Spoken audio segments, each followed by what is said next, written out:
de lo que es el tema de las elecciones. Bueno, tenemos elecciones, ¿no?, en 6 departamentos, pero más allá de eso, con muchos avances, bueno, particularmente con anuncios, ¿no? Anuncios de obras públicas, todo el tema del acceso este, del acceso sur, se ha hablado mucho también del metro tranvía.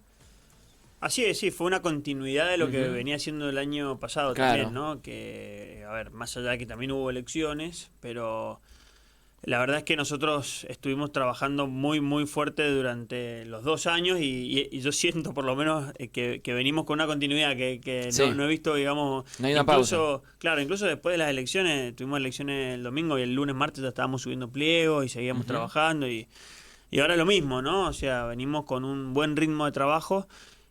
Tratando de, obviamente, de mejorar, de ir haciendo un buen uso de los recursos también, así que enero no ha sido la excepción de lo que venía haciendo lo que han venido siendo los años anteriores, ¿no? No ha habido, no he sentido un cambio de año Sí, todavía, tal digamos, cual. es como pasar de largo, pero bueno, está bien, es importante, ¿no? Ujú. La particularidad quizás con estos meses, ¿no?, es que se está haciendo, ¿no?, uso de los fondos del resarcimiento, 1023 millones, para obras que realmente serían difíciles avanzar en ellas cuando solamente se habla del presupuesto o de la recaudación propia que tiene la provincia o los fondos que llegan de parte de la nación. Particularmente del acceso este y el acceso sur, de las colectoras, de todo lo que se está hablando. ¿Cómo se trabaja en esa estrategia, Natalio, teniendo en cuenta que en algunos meses vamos a empezar a estar, bueno, si todo sigue bien, en obra, ¿no? En obra el acceso este, tanto a la altura de lo que puede ser ya zona de Maipú, pero particularmente en Guaymallén, zona más neurálgica, zona del acceso sur, no estamos hablando de Godoy Cruz, pero sí de Luján de Cuyo, donde hay un flujo vehicular bastante alto, y lo que son dos de las vías principales que tiene Mendoza, ¿no? El acceso sur, la ruta 40 y la ex ruta 7. Así es, bueno, ustedes saben un poco cómo es la historia de Mm, estos fondos, ¿no? Los fondos que la sí, provincia no tenía, digamos. Era un juicio perdido, o sea, digo, perdido en el tiempo, no un claro, juicio claro. perdido, sino que un juicio ganado, pero perdido en el tiempo. Allá por el 2006 hubo un acuerdo que lo firmó Julio Cobos, en donde se comprometía a la nación a hacer una obra, que era un dique por 360 millones de dólares. Pasaron 13 años sin ningún movimiento Sin y avances. en el 2018-19 Alfredo Cornejo en su primer gobierno, bueno, se puso muy firme con la nación, en aquel momento con el gobierno de Mauricio Macri, y logró dos cosas importantes. Primero, de 380 millones de dólares pasar a 1023 millones de dólares para la obra de lo que es lo que era lo que es en realidad el dique Portezuelo del Viento, Ujú. pero sobre todo estructurarlo en bonos en el cual la provincia es la única acreedora. ¿Eso qué logró? Que se pagara, digamos, porque en definitiva cambió el gobierno siguiente se opuso a la obra Portezuelo del Viento, la bocharon desde el Coirco, que es la cuenca Sí. del río Colorado, Pero los bonos estaban. pero estaba la plata y no podían dejar de pagarle a la provincia porque en definitiva si no entraba en default el Estado Nacional y teníamos ley Nueva York para ir a Ujú. cobrar. Entonces es plata que no existía, digamos, no estaba en los balances de nadie, no estaba en la cabeza de nadie, se multiplicó por 3 y se cobró en 5 años. Bueno, eso es lo que nos pone a nosotros también en una administración un poquito por encima del resto porque tenemos la disposición de esos recursos. Ustedes saben también que cuando asumió el presidente Milei, las primeras gestiones que hizo el gobernador Cornejo en su segundo mandato fue sentarse con él y decir, miren, esta plata es nuestra, es de la provincia, ya la tenemos.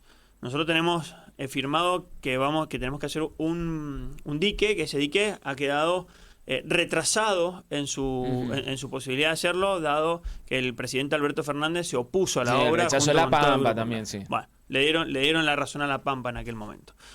En base a eso planteó dos cosas. Primero, que no se iba a usar para recursos corrientes, primer cambio de la historia de las indemnizaciones que ha vivido Ujú. la provincia.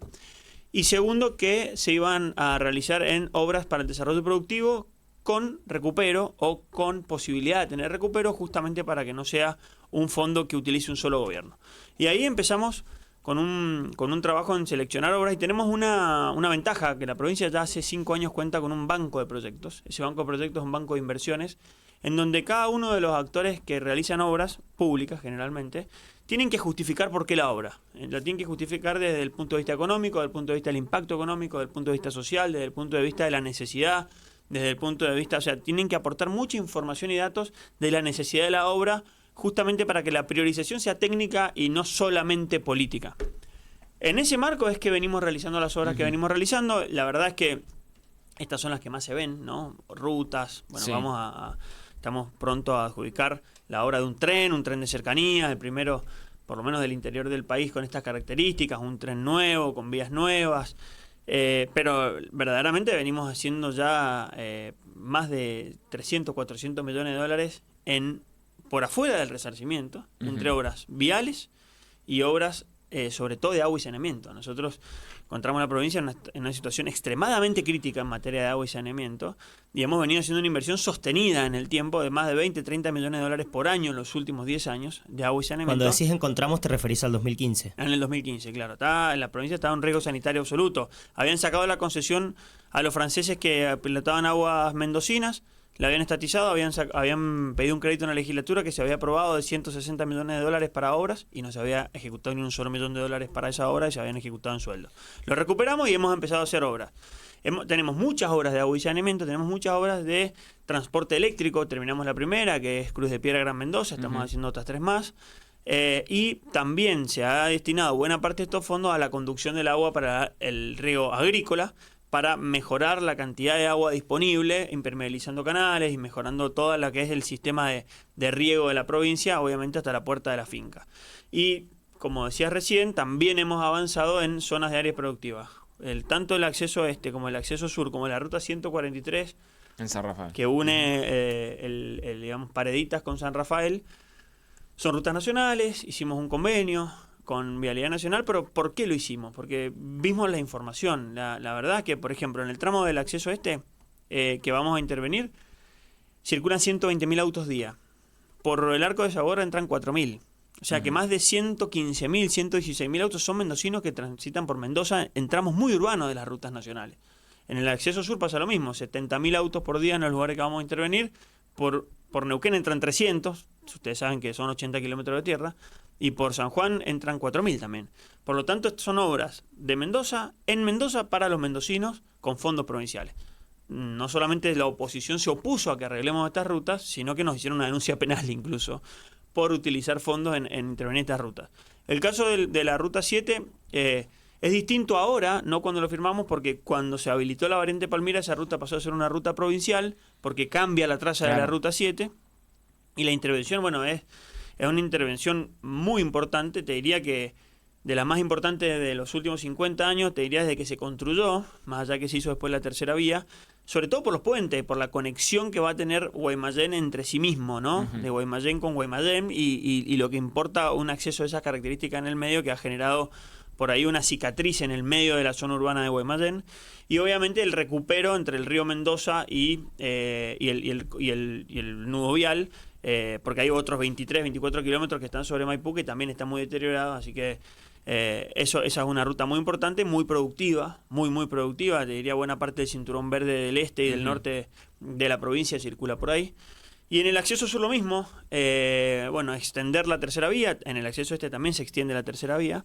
Y 3 puentes también, en una zona que ha quedado muy urbana porque ha crecido mucho Luján hacia el este, con muy pocas conexiones internas, que ahora el intendente está empezando a trabajar en eso, ya vienen trabajando hace un tiempo, porque en definitiva lo que termina sucediendo es que el acceso sur es lo utilizan muchas personas para entrar y salir para conexiones internas, digamos, más allá de la ruta nacional que es y de la conexión que tiene con el sur y con el norte del país.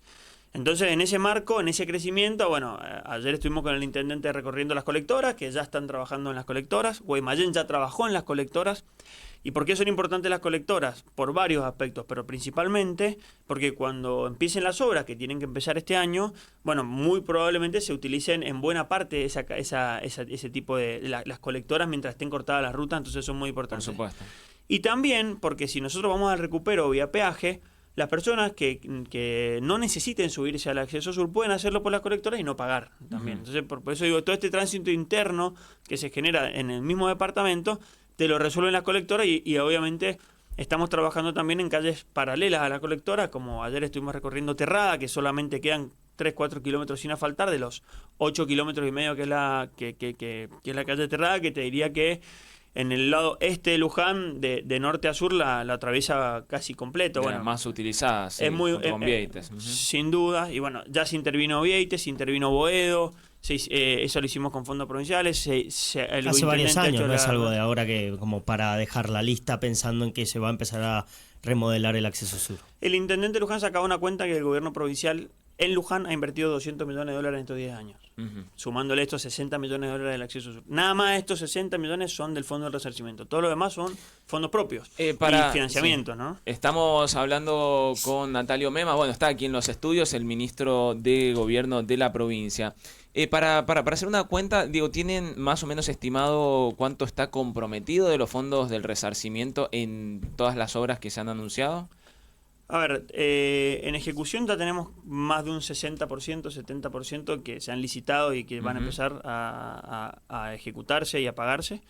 Y estamos casi, ya te diría, sobre los 1.023 millones. Nos queda algún remanente muy poquito de lo que ya tenemos comprometido, pero bueno, de vuelta, nosotros apostamos al recupero. Así que esto no sea no que se acabe, digamos, sino que se empiece a recuperar, y obviamente va a depender de cómo funcionan las cosas. Apostamos a que este país empiece a funcionar de alguna vez por todas, que hace 14 años que no crece, y eso es importante, digamos, porque nos ha tocado hacer toda esta serie de obras y recuperar la infraestructura en un contexto muy, muy malo, digamos, de 14 años sin crecimiento, salvo el 2017, todos los demás años han sido recesivos, en una provincia que logró el superávit fiscal. Allá por el 2016-17 veníamos de un déficit tremendo, de sin pagar sueldos, y aparte de una sostenida baja impositiva. El cálculo es que con la baja de ingresos brutos, más la eliminación de impuestos de sellos, más la eliminación de otras tasas, la provincia ha dejado de recaudar $1.000 millones en estos 10 años. O sea, no solamente son $1.000 millones que se recuperaron para invertir, sino hay $1.000 millones que quedaron en manos de los mendocinos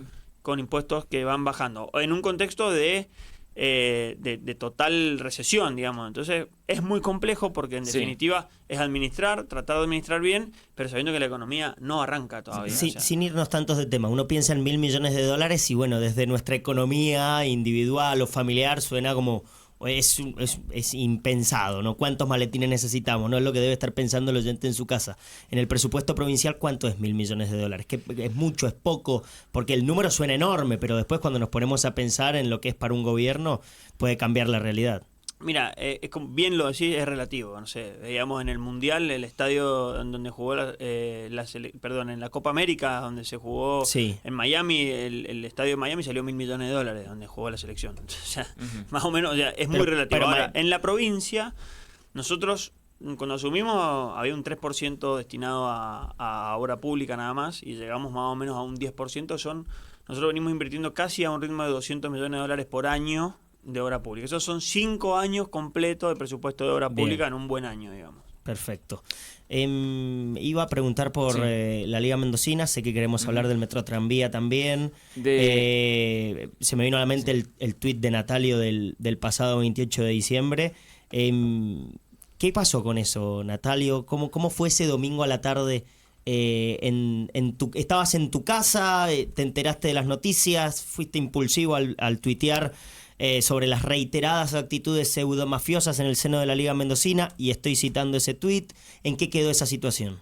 No, a ver, no fui impulsivo, es una realidad. O sea, no puede ser que no se pueda organizar un partido de una final de fútbol femenino en Mendoza. Entonces, cuando nosotros vemos que que la barra brava van a impedir el funcionamiento del fútbol, cualquier tipo de fútbol, pero ni siquiera podemos terminar de organizar un... Y esa responsabilidad es de la Liga. Entonces, bueno, ya veníamos teniendo denuncias fue la segunda suspensión sí, pero aparte veníamos teniendo denuncias sobre el funcionamiento de la Liga dentro de lo que es el seno de la administración, de la Dirección de Personas Jurídicas. Teníamos un expediente bastante pesado en ese sentido, habían habido ya denuncias penales. Fue como una muestra de lo que venía sucediendo, y bueno, y decidimos tomar cartas en el asunto, porque lo que nosotros planteamos es, miren, la Liga Mendocina de Fútbol, así como la AFA, son asociaciones que dependen de los clubes, viven los clubes, la verdad que no hay dinero público. Ahora, cuando ya el problema pasa a la provincia, pasa a ser un problema de todos. Cuando no puedes organizar un partido de fútbol, cuando ya tenés problemas de seguridad, cuando ya tenés denuncias penales, ya pasa a ser un problema de todos. Y bueno, en ese marco decidimos tomar medidas, porque ya veníamos teniendo varios avisos, digamos, administrativos, Y la realidad es que así fue, tenemos un informe, bueno, hemos también estado en contacto con las autoridades de la liga. ¿Hablaste con Omar Hablé con Omar Esperduti, hablé también con algunos de sus abogados, les expresé esto mismo que le estoy diciendo a ustedes, miren, ordénense porque nos están trayendo problemas a todos los mendocinos, no puede ser que no se pueda organizar un partido de fútbol. Y bueno, y en eso estamos, veremos, ya le hemos marcado seguramente cuáles son los inconvenientes que tienen y tenemos que tomar una decisión según cómo evolucione todo esto, si hacemos una intervención o no, pero sigue latente esa posibilidad. Baja un poco la espuma entonces, porque al día siguiente hablamos con algunas autoridades y así, sí, la vamos a intervenir sí o sí. Hoy veremos si la Liga Mendocina mejora y si de ahí toman la decisión de una posible intervención, que creo depende del gobernador. Nosotros tenemos un dictamen que sugiere la intervención, ¿bien? Y eso es lo que decían las autoridades en aquel momento, porque en definitiva es lo que está. Ahora, la decisión termina siendo del gobernador y nosotros de vuelta el objetivo que tenemos es que se ordene. Entonces, si nosotros lo vamos logrando ese objetivo, lo veremos, pero en definitiva todavía eso está latente. Bien, estamos hablando con Natalio Mema, ministro de Gobierno. ¿Te gustaría ser candidato a gobernador? No lo estoy pensando en este momento. Digo, porque han salido varios, ¿no? Ulpiano Suárez, bueno, se habla también de Tadeo García Salazar, que bueno, está trabajando, que se lo ha comunicado al equipo. Comienzan a aparecer postulaciones, ¿no? Nosotros como frente de gobierno, mientras más candidatos tengamos mejor, tenemos buenas opciones, significa que esto que funciona, que tenemos muchas personas preparadas para gobernar la provincia y para nosotros eso es saludable, digamos. O sea, nosotros tenemos un plan de gobierno para esta provincia por muchos años y que no depende de ninguna persona en particular, más allá que obviamente el eje rector lo ha venido trayendo el actual gobernador, que en una elección histórica ha vuelto a ser gobernador y que sin dudas que ha marcado un rumbo, pero en definitiva abajo hay en cada uno de los municipios que gobernamos y en la provincia, bueno, hay un grupo de personas que están preparadas. Lo que a mí me parece es que a este gobierno actual le quedan 2 años, un poquito menos, y que la situación está bastante compleja en general, como para instalar esta conversación, más allá de que se estén preparando las personas, es saludable, de vuelta. O sea, tener muchas alternativas de recambio es sin duda una buena noticia para nosotros y aparte es para lo que trabajamos, digamos, para poder tener continuidad en una provincia en la que no hay reelección del gobernador. Es muy importante tener alternativas. Vos me preguntabas a mí, mira, a mí me parece que falta, porque falta tiempo para eso.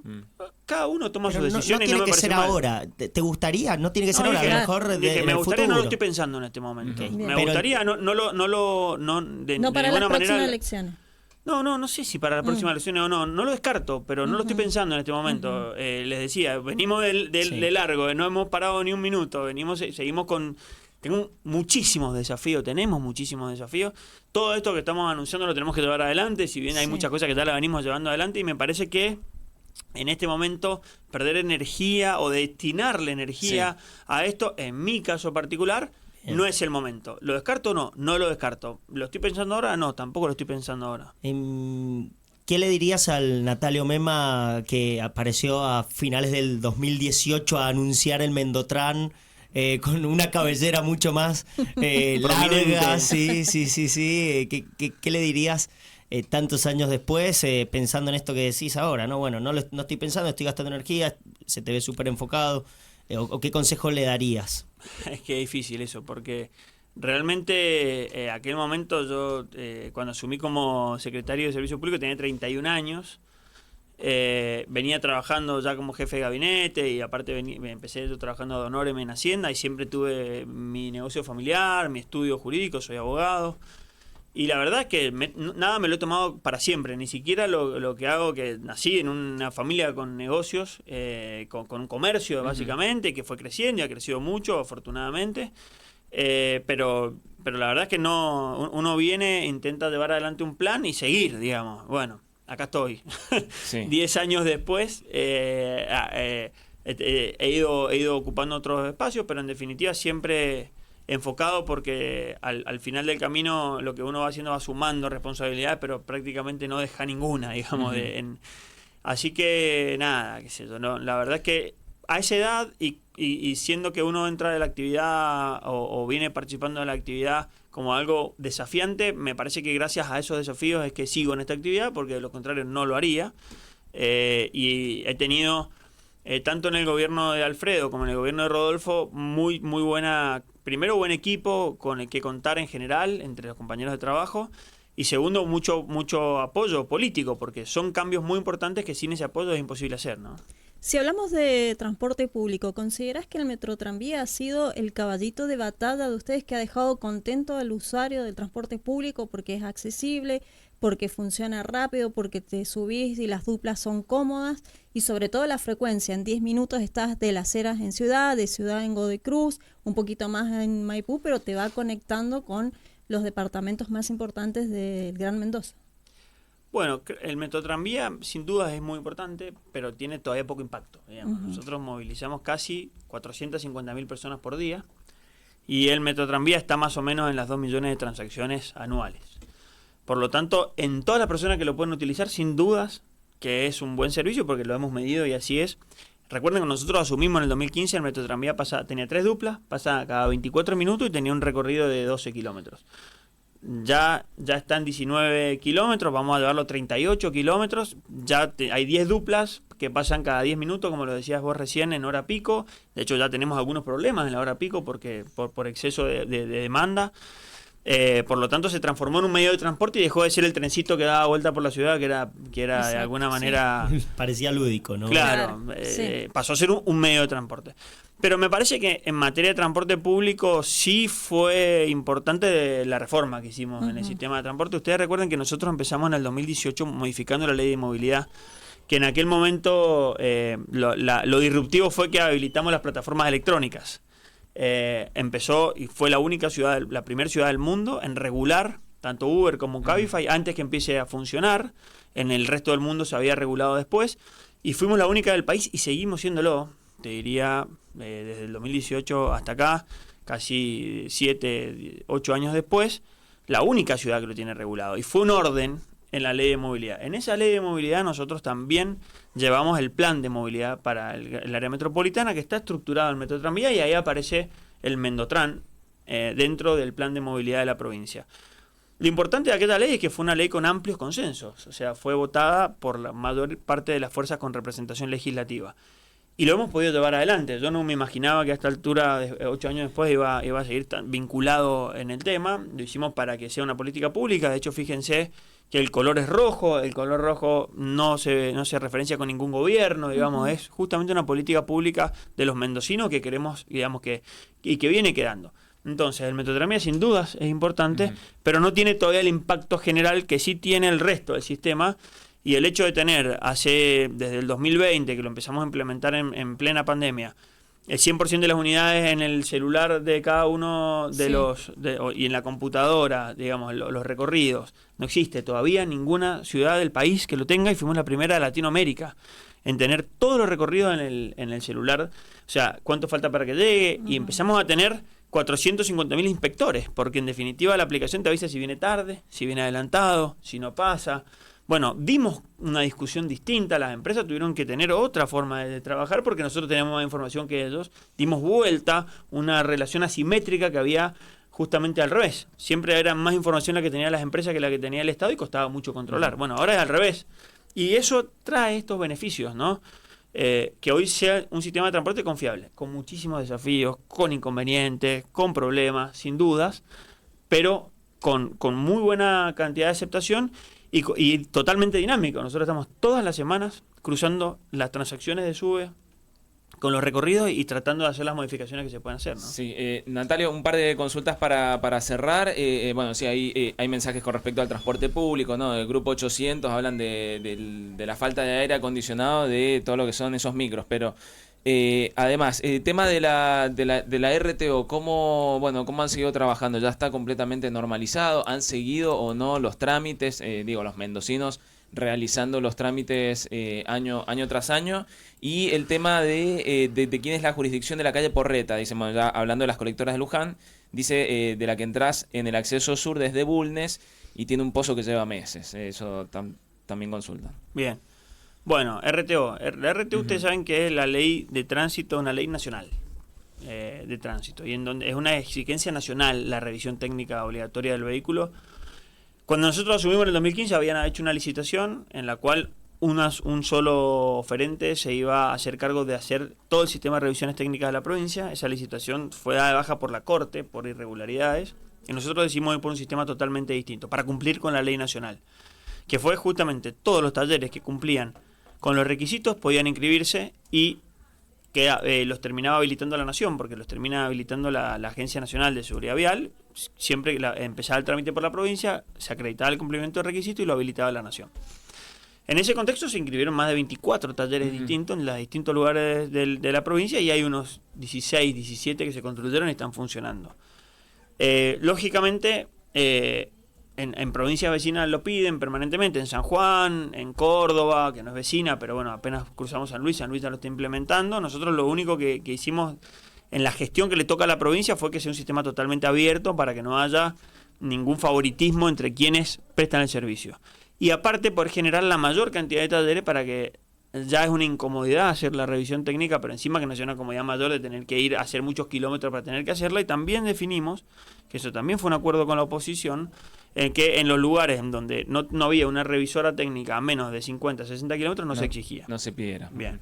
Ese es el trabajo que ha hecho la provincia. Los vehículos lo están haciendo de a poco. No hay, o sea, si bien ha habido controles y se viene haciendo controles, la mayoría de las personas la hacen cuando van a viajar por una cuestión de seguridad, porque en definitiva es la forma de quedarse tranquilo, que funciona el tren delantero, que funcionan los amortiguadores, que funcionan los frenos, que el auto no está gaseando y bueno, que el auto está en condiciones para circular. Realmente se ha instaurado, como te digo, tenemos este pico generalmente en noviembre, diciembre, de las personas que están preparando su vehículo para viajar o para ir a la costa argentina, o para ir al sur, o para ir a Chile, en lugares en donde sí los piden. Por lo tanto, bueno, hoy está normalizada la situación, de a poquito son cada vez más cantidad de autos las que la hacen, pero bueno, es un proceso largo y lógicamente hay dos situaciones que impactan en esto. Primero, la realidad económica, porque en definitiva la gran mayoría de las personas no están viendo solo lo que cuesta hacer la RTO, sino lo que cuesta preparar el auto para que pase la RTO. Claro. Vivimos época en la que no se conseguían cubiertas. O sea, hace 4 años no había cubiertas, no había. Y las que habían salían fortuna. Entonces, claro, los tipos te decían, tengo que gastarme casi el 10% del valor, el 15% del valor de mi auto en comprar las cubiertas para poder pasar la RTO. Lo mismo si no habían cubierta, imagínense el resto, amortiguadores, bueno. Este país de a poquito se ha ido normalizando, pero sigue siendo muy difícil cambiar el auto también. No hay crédito, no hay financiamiento. Entonces, bueno, son factores que obviamente han hecho que nuestro parque automotor sea malo y bastante deteriorado. Bueno, a medida que eso vaya mejorando, seguramente los controles van a ir siendo más estrictos y a su vez, bueno, la situación, digamos, como te decía, la situación específica de los repuestos y la situación del financiamiento y de que la economía no crece. Entonces, bueno, claro, cuesta mucho cambiar el vehículo y cuesta mucho arreglarlo. Pero bueno, también somos conscientes que en todos los lugares del mundo más o menos civilizados se hace un control mínimo de los vehículos para circular, porque está en juego, digamos, la vida humana y los bienes de otras personas también. Si bien muchos dicen, no, bueno, pero no hay accidentes por desperfecto mecánico, bueno, en definitiva no se termina de determinar, pero no es conveniente que hayan autos con desperfecto mecánico circulando a velocidades en la ruta ni en las calles de la provincia, ¿no? Sí. Bien, Natalio, te agradecemos por estos minutos, muy amable, muchas gracias. Bueno, gracias a ustedes, que tengan una linda mañana. Pasaba con nosotros, estaba aquí, nos visitaba